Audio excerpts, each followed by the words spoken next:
Hey everyone, this week's podcast episode is a huge treat for everyone listening on the Purpose, Potential and Power podcast today. I have Kelly Adams here, who is a transformational mindset coach.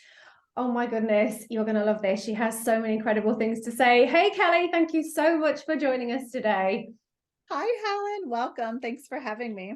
No problem. Okay, so I would love you to just firstly introduce yourself to our listeners and just tell everyone a bit about the incredible work that you do. Okay, awesome. Thanks. So I'm Kelly Adams. I'm a transformational leader, belief activator, but my real passion is helping entrepreneurs make balance and bank without the burnout. So, a big part of what I lean into and leverage is the 7 phases I feel like every entrepreneur goes through. I've been a business owner for over 2 decades, and I believe that it's the duality of strategy and mindset that allows for sustainability and scalability in any business. I love that. Yes. Strategy combined with mindset is the magic secret formula for success for sure. So I would really love to delve straight into these 7 phases of being an entrepreneur. Can you just explain what you mean by that to start with?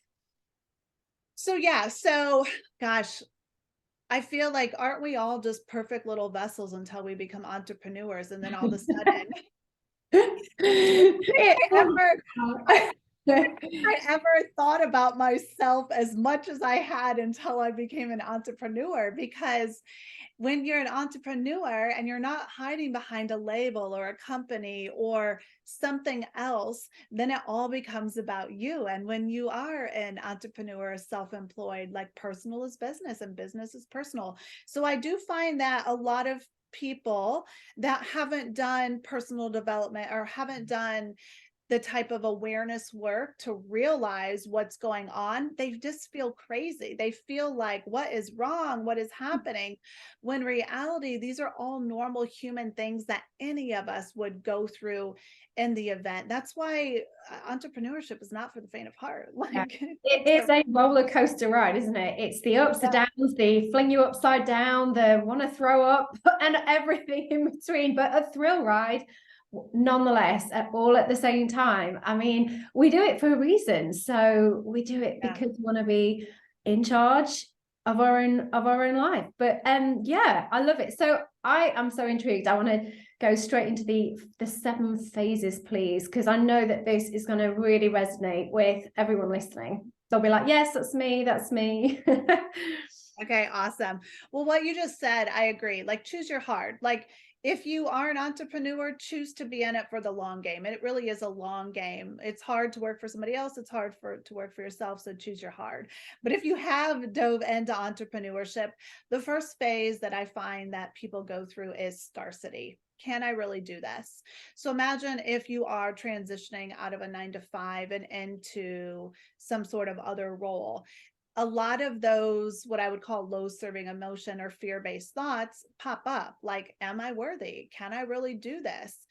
Do I, and trust, confidence, worthiness usually are the core wounding that come up during that point in time, because it, you're taking a risk and there's a reward, but there's a risk. So scarcity is the first thing that I typically notice when I am linking arms with entrepreneurs, is their questioning. That questioning piece also comes up as you're growing and scaling. That questioning piece, when you decide to build a team and your responsibility goes from X to Y, and there's increased revenue that's another time when scarcity usually shows up and rears its ugly head. Mhm. So scarcity is the first phase. Can I really do this? And that's where I feel like you have to really do what I would call shadow work at that point in time, to really pull up and release the things that could be your sabotagers, the things that could have the ability to impact you moving forward. And then from there, new level, new devil. I am doing this. I am doing this. And can I do this? So you'll see that show up from if you start to build out a one-on-one, and then depending on, who your coach is, a lot of times they tell you to move into a group program. So that's an example of, can I do this? New level, new devil. Or when you're raising your rates, those old fear-based thoughts come up again. When basically every phase, I feel like you asked this, am I allowed to cuss when Oh, you go for it. I feel like every phase opens you up to what I would call a new mind fuck. Because really, at the end of the day, I want you to be aware of the mind fuck so you're not surprised by them. And instead, you decide to lean into them and are called up versus quitting or being called out for them. So when you're starting, that's a mind fuck. When you begin to grow or scale or want to get to the next level, new devil, I'm doing that. That also is a mind fuck. And there's going to be old things that pop up at every level. And I kind of think that this is initiation. It's no surprise a lot of times that what you seem to be working through, and then you get a test on it like, oh my gosh, all right, this is my test to go to the next level. So it's kind of like, hey, you have the awareness, but are you operating from the truth now? Do you know that these are the things that are going to be coming up over and over? And have you done the work to clear them so they don't consistently keep coming up? Paralysis analysis is the third phase. Analysis paralysis. I Yes. said words.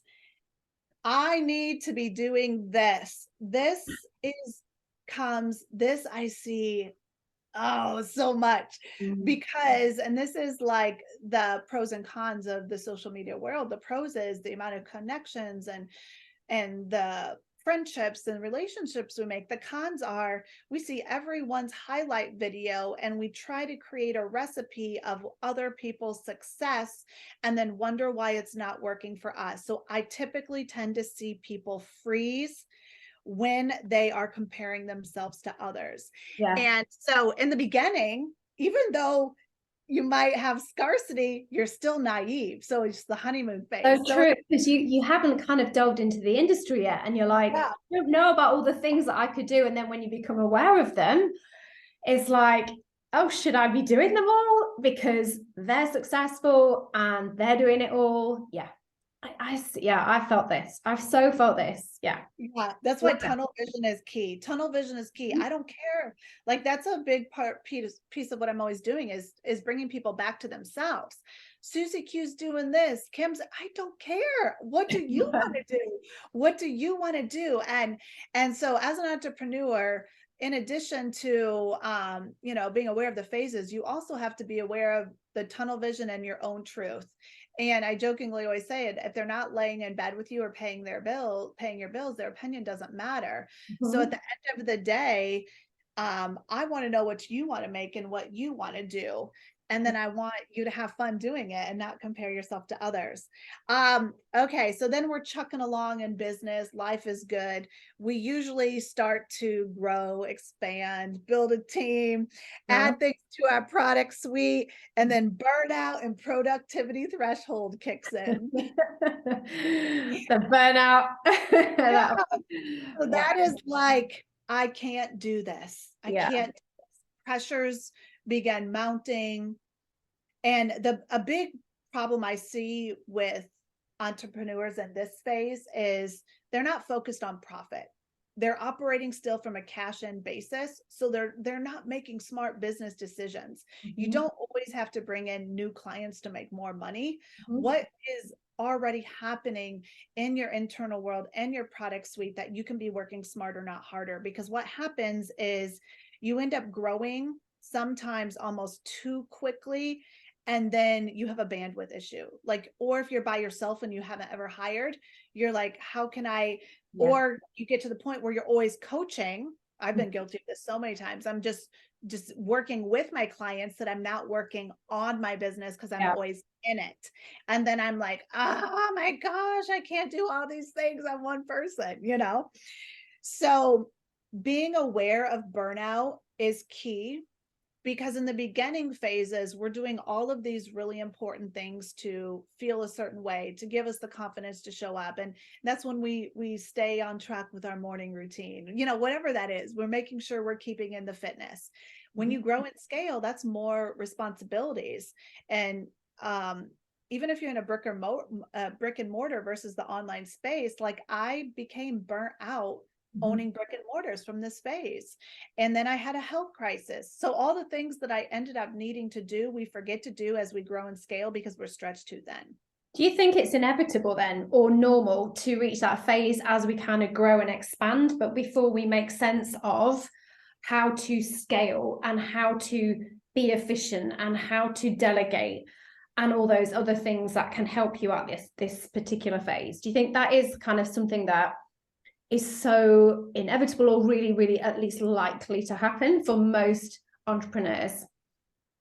I think if you don't have a strong foundation, and I am going to preach mindset, because I feel like any business can be rebuilt, but it has to be the right mindset to rebuild it. So I feel like, there's a lot of people, this is twofold. I think it depends on your business 101. How much information do you have besides just being a coach or an entrepreneur? Because there's some business basics that can help you understand and push back against the productivity or burnout. But I think if you have the duality, if you're constantly care as much about who you're becoming as the impact and income, then you're going to keep yourself in check. Because I don't think you have to burn out, because to be honest, I was burnt out once before. Then rebuilding this business, full-time coaching and consulting, I have not been burnt out, but I learned all the lessons the first time. And now I make sure I just don't preach them. I take them into account. That's where boundaries become key. Having the real identity work and differentiating who you are and what you do.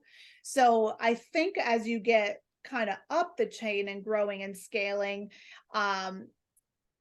who you are and what you do merge more and more. But I think if you can remember the difference and remember like your priorities, if you're a mom, if you're a wife, whatever your other important things are, if you keep those as the forefront and remember to keep your values in alignment, you don't have to burn out. I'm not saying burnout's a choice, but I'm saying there's definitely things that systems you can put in place, mindset practice, personal development, taking care of your health, what you're putting in your body. There's a lot more that goes into it that can push back against it. So you don't have to be a norm that just, I'm going to be burned out, because that's what happens when I hit 350 now. Everybody's burned out. Yeah, I'm so glad you said that, because I think a lot of people will be thinking, as they grow, we are powerful, ambitious women, we want success, and there is a way around it. And isn't it funny? Well, it's not funny. We know when we relax and we take care of ourselves internally,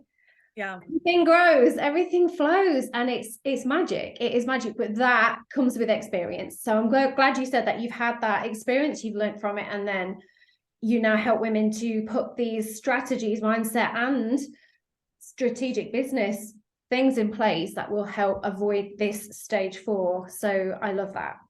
Yeah. Well, what you just touched on is the duality of balancing your masculine and feminine energy. Like you have to be go, go, go, but to move the needle in your business, but then you also have to invite in that flow. And that's that sacred piece that a lot of people miss. And it is that piece that really ignites the inspiration and the downloads and kind of that dating feeling when we're away from our business. If we're dating someone, we miss our partner. And if we are doing other things other than just business all the time, we miss our business. So if you would date your business instead of becoming monogamous. Yeah, I love this analogy. I'm just feeling this so much, Kelly. It's so true. I love it. A much happier person. I love it. Okay.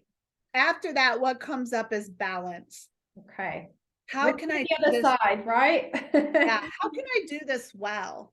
So, typically if you do run the average entrepreneur loop, you get to the point where you wonder, I mean, gosh, this is when most people reach out to me. Is this as good as it gets? I work with a lot of high achieving executive women, and they crush a goal and they're on to the next goal, and then they're on to the next. And so it all becomes about that dopamine hit and winning. Then when you get to a certain point, you can't take more people. Where's that hit coming from? Uh-huh. Yeah, it's not. So that's why you have to do the work to realize and set it up in a way that is balancing everything, all the parts. I have this, I think of your body as an energetic wealth container. So Mhm. I always see people in like 8 slices of pizza, or like your body in 8 Yeah. sections. And so like I'm thinking balance, if your pizza, this is where you have to self-check yourself, the average person, if your pizza has 8 slices of cheese and 4 or 5 of them are going to your business at all times, okay, so you have 3 slices left for your husband, for your kids, for your health, to cook, to do the house, to be a woman, to take care of yourself. You are not in balance. You are going to burn out. But if you realize businesses have seasons, you're Mhm. not always going to be in a season that's the same. So you have to, that's where this give and take comes in. Like Mhm. you have to have your pizza in proportion that feels good. And then you also have to realize that your business has seasons. So there's seasons where you're not eating the fruits as often. There's seasons where you're harvesting. If you're Yeah. building a course, you're harvesting. So who are you? It becomes more about who are you and what are you making the moments Mhm. mean.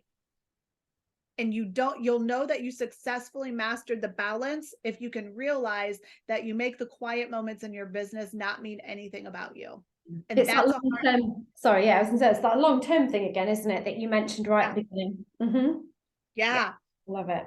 So Make, to me, balance is the beginning. If you get to the point of balance, then it's where it gets exciting. Because after balance, we tap into usually lack of confidence. Got to revisit that one. That one rears its ugly head. And then finally, you can tap into what I call is my personal favorite, which is highest self, which is a human centric leadership, which is a fully integrated human woman entrepreneur.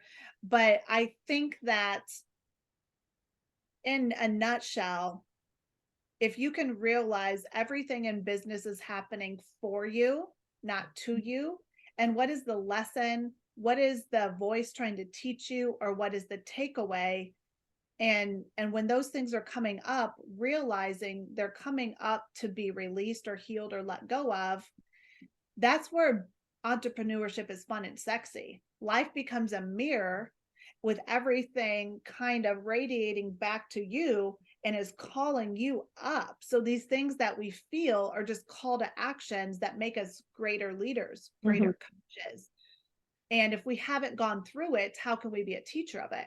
How could I realistically teach burnout or scarcity to somebody else if I have not felt that on my own? We only can teach that of what we know, and we can't teach it unless we feel it. So, Mm-hmm. like, so, I so, agree. I totally agree. Honestly, I say this to my mentor all the time. When I'm going through something hard, it's not just a lesson for me, but it's a lesson for every single person I'm ever going to see through this, because they're yeah, going to feel it too. We have to feel this. We have to experience this. But what I love about you, Kelly, is on your social media and in your coaching, everything, your main thing is really about making impact, and it's helping women, like we've just explained, to break these barriers, break these beliefs, the things that are holding us back. And you've done this exercise with me, and it was incredible. But it's so well aligned with this podcast, the Purpose, Potential, and Power podcast, because I feel like you talk a lot about helping entrepreneurs to step into their power. Can you talk a little bit on that before we kind of finish the podcast? Because I know that this is so important to you. yeah. I get like excited just talking about it. At the end of the day, I think entrepreneurs go through what I would call an unbecoming journey, where they are stripped back to the raw, basically. You can't help with all the things that you feel, you can't help but to be stripped raw. Yeah. And so when you have the opportunity to go back to rawness and you get to rebuild, like that's where it's magical. So the way you explained it, I guess, like what I'm always trying to get you to do is remember who you were before the world got a hold of you. Nobody ever holds up a brand new baby that was just born and says, "You're not worthy." Everybody holds up a brand new baby and it's like, what? So it's like, are you not still that brand new baby that was born? I'm almost 44. 44 years ago, 43 years ago. Are you still not that person? So really what gets me so fired up is helping you remember who you were before the world got a hold of you. And realizing that you're the magic. You've always been the magic. So everything I'm a teacher of, everything that I do, whether it's just in the world or in the coaching or through Mindset Reset, is to help you discover why you react the way you do, why you show up the way you do, and to have a deeper understanding. Because when you understand it, then you can learn from it. If I'm just triggered and I don't ever have the understanding why, that trigger takes me out of my vision. That trigger, if I'm sitting here worried about money all the time, money, money, money, I'm not focusing on my family. I'm making poor decisions in my business because I'm frozen. But if I did the work to understand why I'm struggling with money, and then that money no longer becomes a barrier, then I get back to my vision. And healed people. Like, so the more healed, conscious entrepreneurs we have out there, the greater ripple effect in the world is, period. So I know I'm only one person. I can only make X amount of people feel good at any given time and remind them who they are.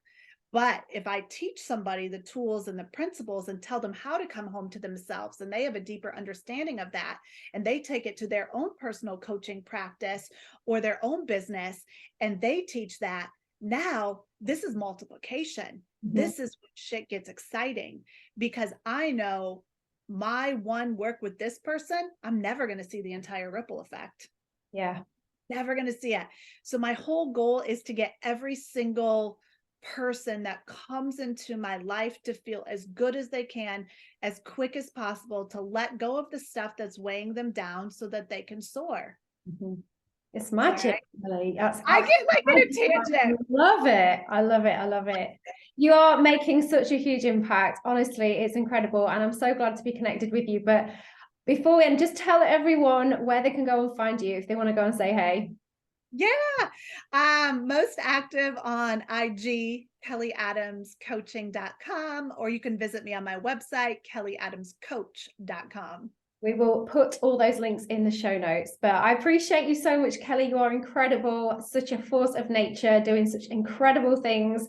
Thank you so much for coming on our podcast today. Thank you for having me.